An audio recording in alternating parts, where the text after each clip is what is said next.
अब हम देखेंगे देतांत व्यवहार का अंतर्राष्ट्रीय राजनीति व्यवस्था पर क्या प्रभाव पड़ा। सोवियत संघ अमेरिकी तनाव सैतीले ने शीत युद्ध के तनावपूर्ण वातावरण को तो समाप्त किया ही था, साथ ही शस्त्रीकरण की होड़ को सीमित किया। दूसरा, शस्त्रीकरण की होड़ को समाप्त करने के साथ ही संयुक्त राष्ट्र संघ के कार्यों को भी आसान कर दिया।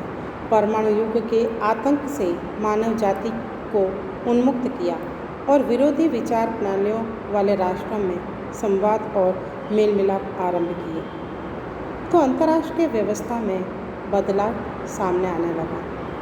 सबसे पहले हम देखेंगे कि क्या क्या प्रभाव पड़ा, क्या परिवर्तन आया। महाशक्तियों के मध्य सहयोग और मैत्रीपूर्ण संबंधों का विकास होने लगा। आपने देखा कि शीत युद्ध में किस प्रकार दोनों के बीच में वैचारिक मतभेद या संकट उत्पन्न हुआ था, लेकिन वेदांत ने इन दोनों के बीच में ऐसा व्यवहार उभार दिया कि अब दोनों ही महाशक्तियाँ एक दूसरे के संपर्क में आने लगी, एक दूसरे की यात्राएं करने लगी, दोनों में आपसी आदान प्रदान, सामंजस्य और समझौतापूर्ण व्यवहार भी उभरने लगा। दूसरा इसका जो प्रभाव है वो यूरोपीय महाद्वीप अब विभाजित नहीं लगता। अपन ने देखा कि जर्मनी और बर्लिन की समस्याओं ने यूरोप को दो भागों में विभाजित कर दिया, पूर्वी यूरोप और पश्चिमी यूरोप। अब वेदांत के कारण इन दोनों ही विभाजित भागों को एक माना जाने लगा।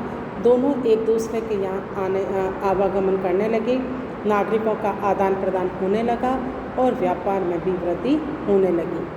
तो यूरोपीय देशों में अब एकजुटता बढ़ने लग गई।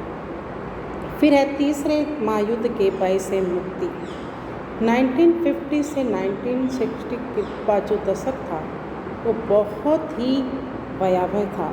अमेरिकी और सोवियत के बीच में जो शस्त्र प्रतिस्पर्धा थी वो जनता को भयभीत करने लगी कि कहीं तीसरा विश्व युद्ध ना हो जाए। लेकिन वेदांत व्यवहार ने इस भयावह संकट को भी ही टाल दिया और इसमें हॉटलाइन्स एग्रीमेंट की भूमिका भी बहुत महत्वपूर्ण रही। फिर है परमाणु शस्त्रों के नियंत्रण के लिए प्रयत्न। अब जो वेदांत व्यवहार हुआ उसके बाद उन दोनों राष्ट्रों में और कई राष्ट्रों में परमाणु शस्त्रों के बारे में महाशक्तियों के रुझान में परिवर्तन आने लगा।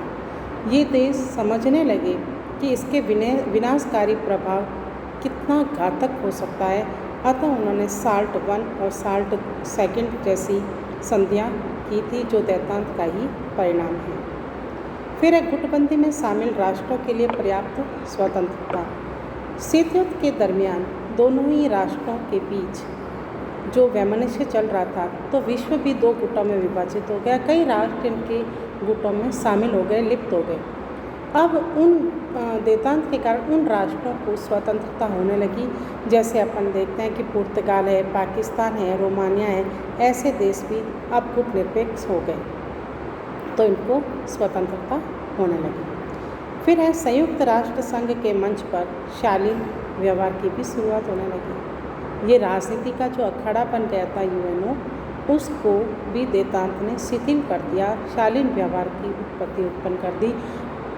वीटो का प्रयोग भी कम होने लगा, नए राष्ट्रों को भी उसमें शामिल होने की